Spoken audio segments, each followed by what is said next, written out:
a period between these first and second wave of globalization, which is First World War and interwar period and Second World War. Exchange rates fluctuated as countries widely used predatory depreciations of their currencies as a means of gaining advantage in the world export market. Attempts were made to restore the gold standard. For example, Churchill of Great Britain, he said, we want to bring back that gold standard in 1925 when he became a Chancellor of Exchequer.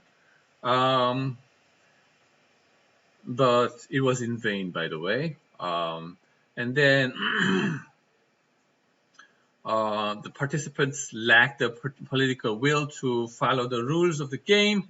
The result for international trade and investment was profoundly detrimental. I told you before that for two or more different countries get involved in the gold standard, we need some orchestrators in between.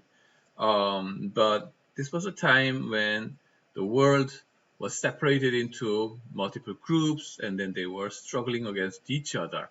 And here, what we see in the first picture in the top is the assassination of Prince Ferdinand of Austria, right, in Sarajevo.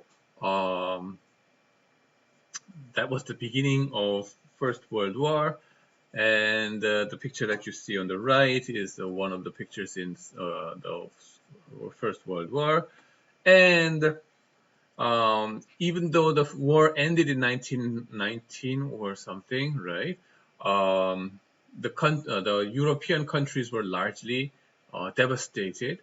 And then there were some efforts to restore the gold standard, like Winston Churchill and other countries, right? But those countries were not cooperative with each other. And then in Weimar Republic of Germany, right? They had such high inflation or hyperinflation, as you see in the picture at the center. Their economy was not only devastated, but also politically, they were going to the extremist. So much so that the Germany ended up having Hitler in their power as how do you say, in the prime minister kind of position on top. And not only in Germany, but also in Japan. Those extreme right-wing people was ruling because of the tough economic situation.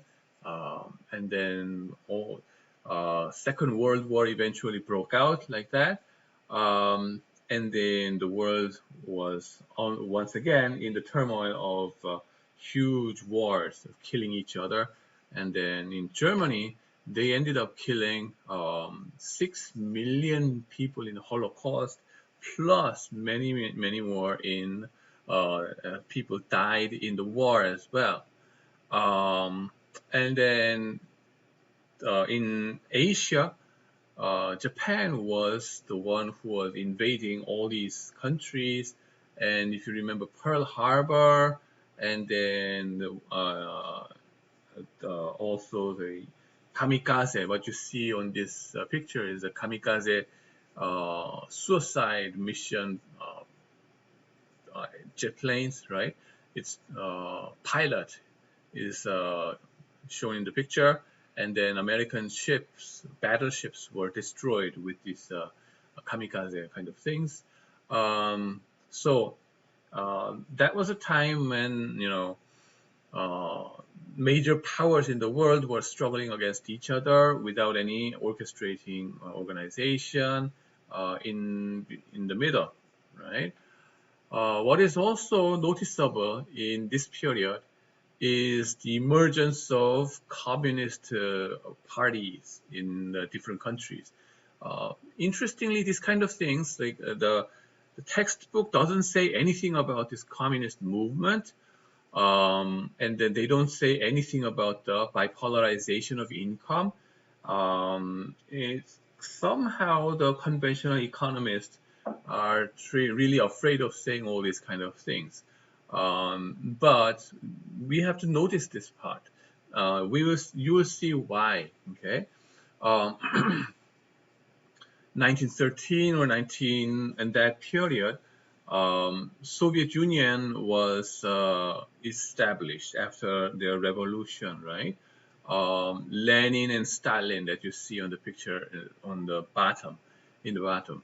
And then why did this kind of happen? Because, as I said before, in laissez-faire economics, right, in 19th century, going to the infinite, right, to the extreme.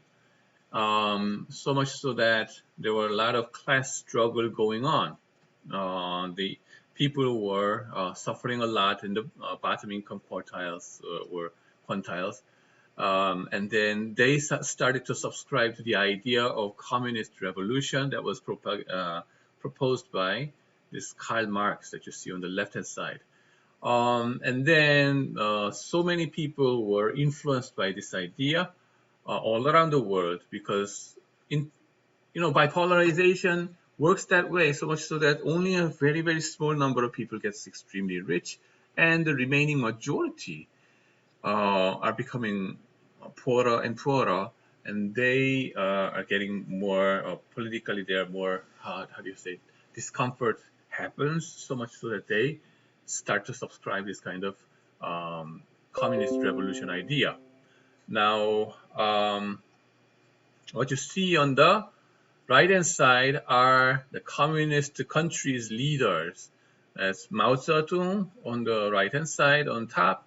That you see Kim Il Sung and of North Korea, and then Ho Chi Minh of Vietnam, and then Che Guevara of South America is also shown over there. All communist movement started to happen in this period. Of course, some people, Che Guevara or somebody, were doing it later time in their period, in the period. But that was the socialist or communist threat that was starting to form. Okay, and then came the world experienced the finishing of Second World War in 1945, and then it started the second wave of globalization started to take place, and that was a time period of Bretton Woods. Okay, and that was excuse me.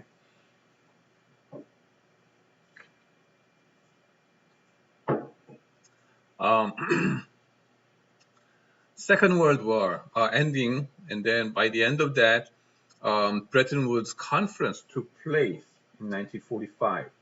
There, those countries who were in the allies of the United States, right, met there and started to devise um, about the world after the war, right?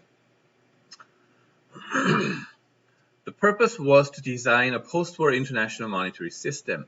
Because part of the major reasons, right, one of the major reasons of having those two wars was instability caused by no orchestrating organization in international monetary system, right?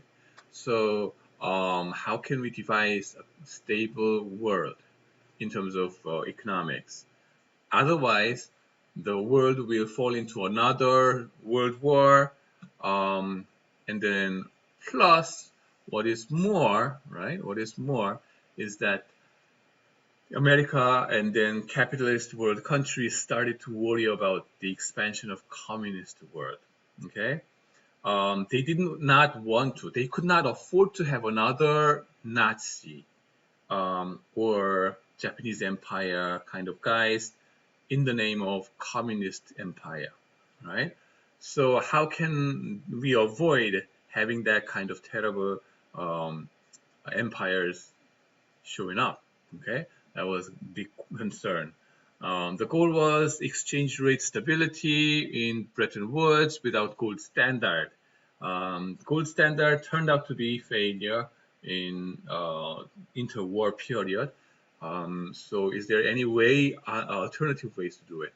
The result was a creation of IMF, International Monetary Fund, and World Bank, so that these organizations would bring more fiscal discipline to other countries, member countries, and big enough of a financial resource to help those underdeveloped countries. Now, the design of the gold exchange system in Bretton Woods looked like this, okay? Like this. Um, Previously in gold standard era, each different currencies, they were backed up by gold exchange, right?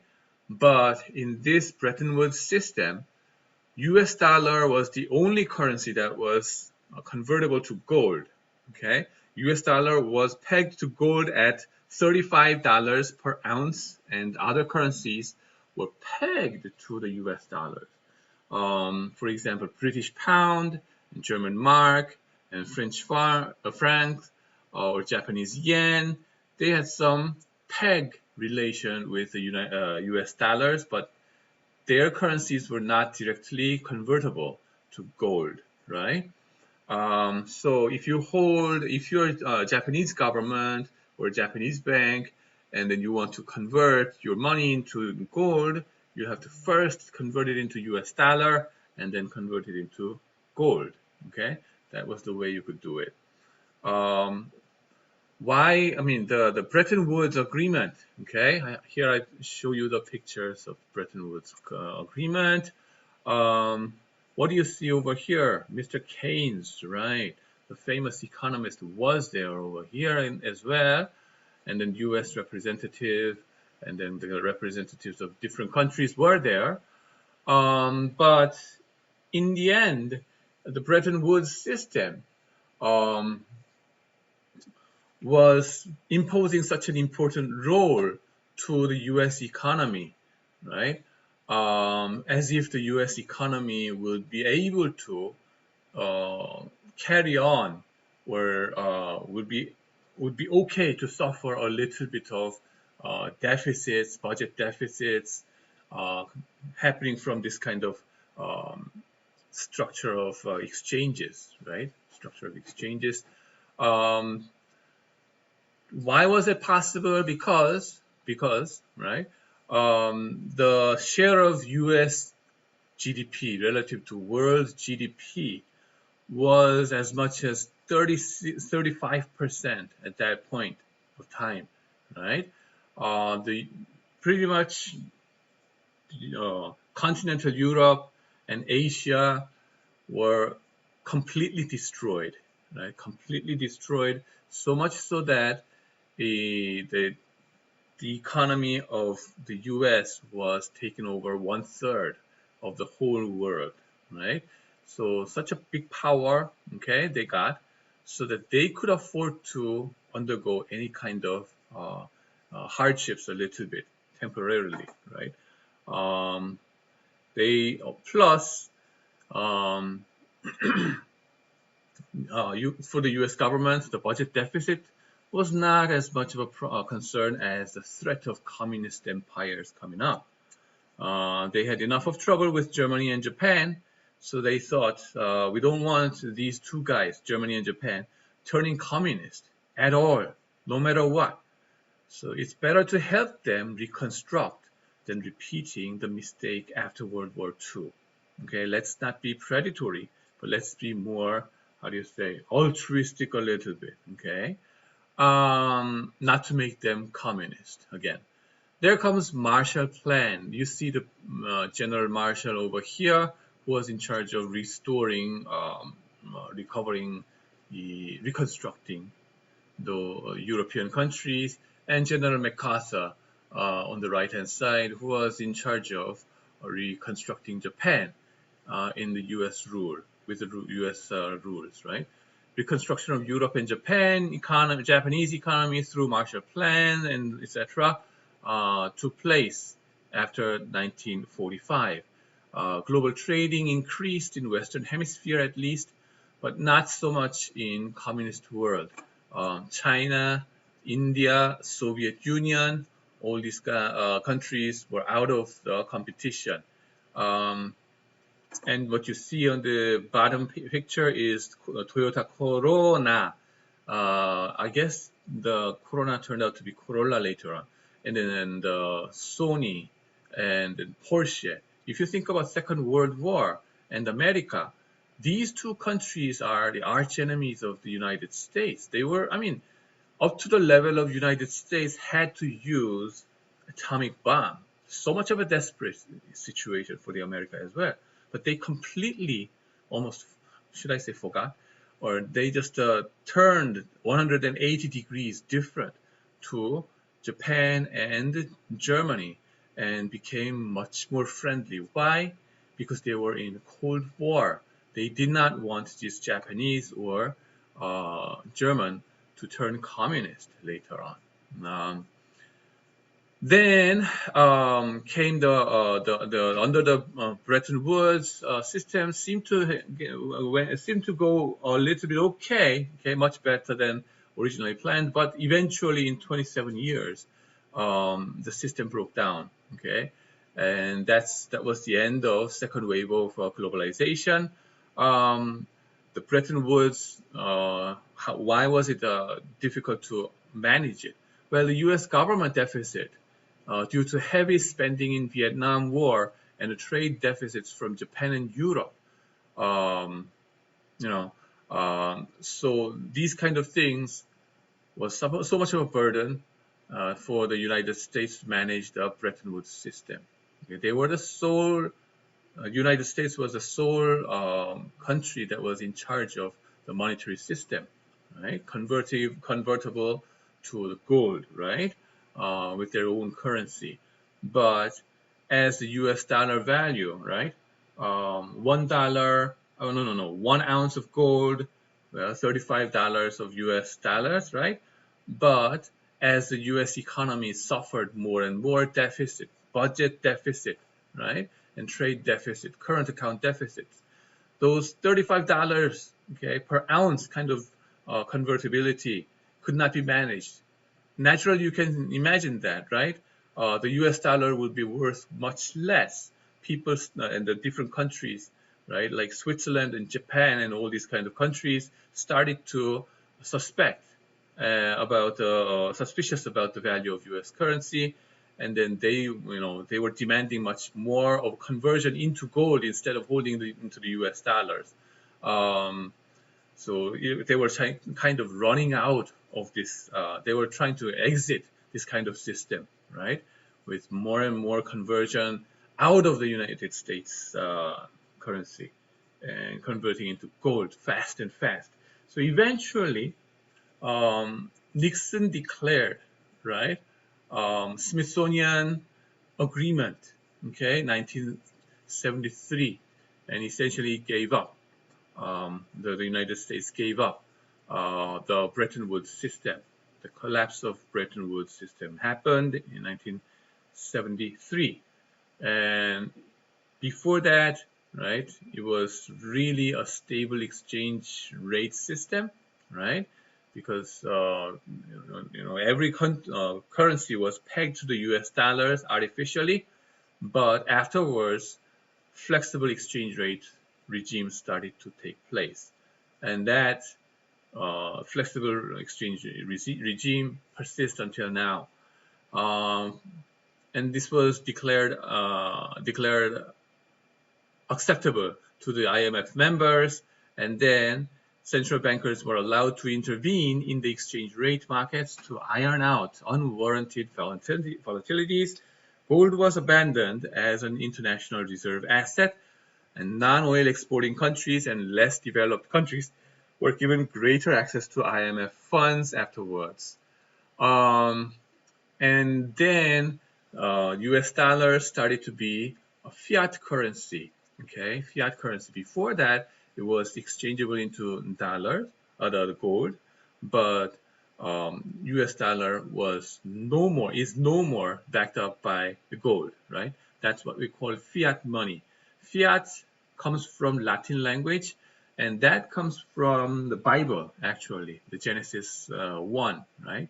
Let there be light, right? That sentence is originally fiat lux, right? Lux means light. Fiat means let there be. Okay, God says let there be light. Fiat lux, and then light was there. So what does fiat money would do?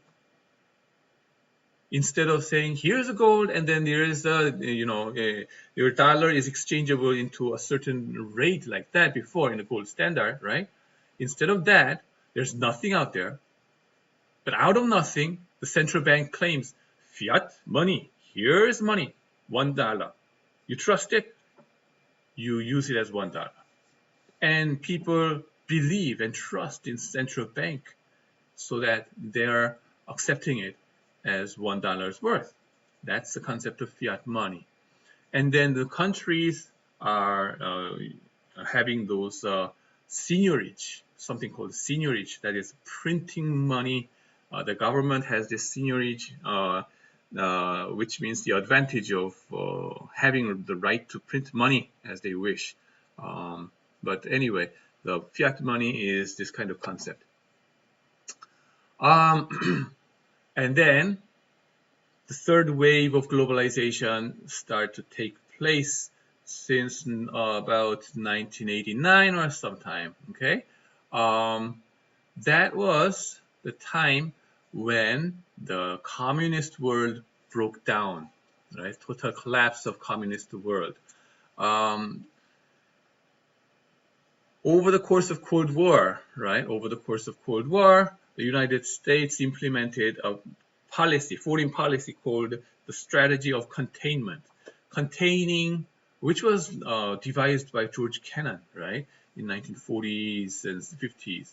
And then their strategy was to alienate or, alienate Soviet Union and then its neighbors in global trade and then in terms of also the politics as well, so that they would not be able to, the communists would not be able to come out of their lands to expand into Western world and then influence the Western world.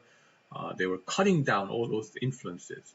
The strategy of containment that became successful together with the successfulness of the globalization in the second wave, I guess, and then global trade.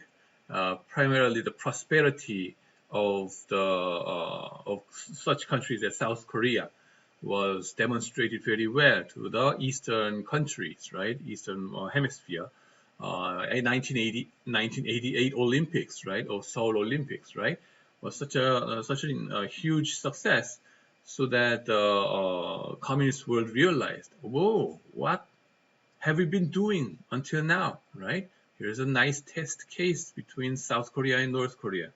One becoming very, very successful and prosperous, the other becoming very poor. And then obviously these communist countries were suffering a lot under dictatorships of communist leaders. So they started to revolt against their own leaders and then started to join the Western Hemisphere. And perhaps the most interesting change took place in China.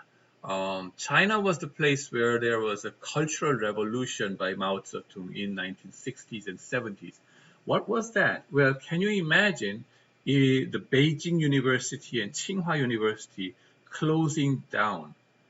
Like, they don't accept any students, and then even those professors from the top universities, all the way down to bottom universities, right? No school work, but you have to go to the factories and then farmland to work like laborers, and then taking care of those chickens and cows, kind of things, right? instead of studying. Okay, no study, but labor, labor, labor. That was the Cultural Revolution. So the Chinese development in intellectual or academia basically stopped during that period, those 20 years or 10 years, right?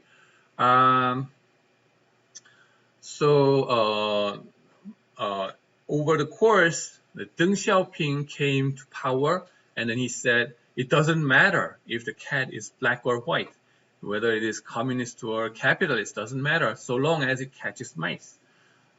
He changed the policy drastically as he became the premier of China and then joined the capitalist world. Of course, superficially or de jure, the Chinese government is communist government, but de facto, in reality, it couldn't be more capitalistic, right?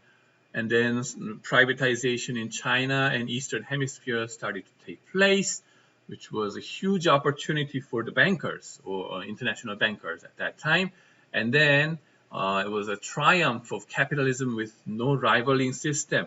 And the capitalist leaders were saying, look, those guys who are, sympathetic to communist ideas, look at communist countries, they fell down, collapsed, right? So, um, they were very, very triumphant. And then by that, what is interesting is this: during the Cold War era, because of the threat of communist regime, the capitalist countries adopted the welfare state concept very well, so much so that the highest income tax rate, right, even skyrocketed to like 99%, right? You earn $1 billion in your income, 99% of them goes into the, what's that? The government in the form of tax, right? That was a degree of income tax in the United States and the Western Hemisphere because they feared communist influence. But after 1989, after the fall of communist regime, they had less of a reason to impose that kind of extremely high tax rate. They had less of a reason to pursue welfare state. They have less of a reason to go for such an egalitarian taxation systems or social systems. So they said, let's go for a perfect capitalist country to the extreme. Okay, that was what was happening ever since, right, until now. So what was the consequence? Well, there was a development in globalization. That was good part, a positive part of it. Negative part of it is the divide between the poor and the rich got worse and worse and worse. Right. Major trends and developments, the emergence of global markets and emergence of euro as a global currency, and then trade liberalization and economic integration and privatization. Those things were happening after the Second World War, and then privatization and then global financial crisis we suffered before 10 years ago. And then this Europe's sovereign debt crisis happened afterwards. And then recently Brexit and Trump administration and then anti-globalization movements started to happen. And then Corona-19 virus that we are suffering right now may spur this kind of anti-globalization even further. Let's see. Right. Emergence of the euro as a global currency is something that is noticeable in this period. This was a momentous event in history of world financial system. Currently, more than 300 million Europeans in 19th century are using the common currency on a daily basis.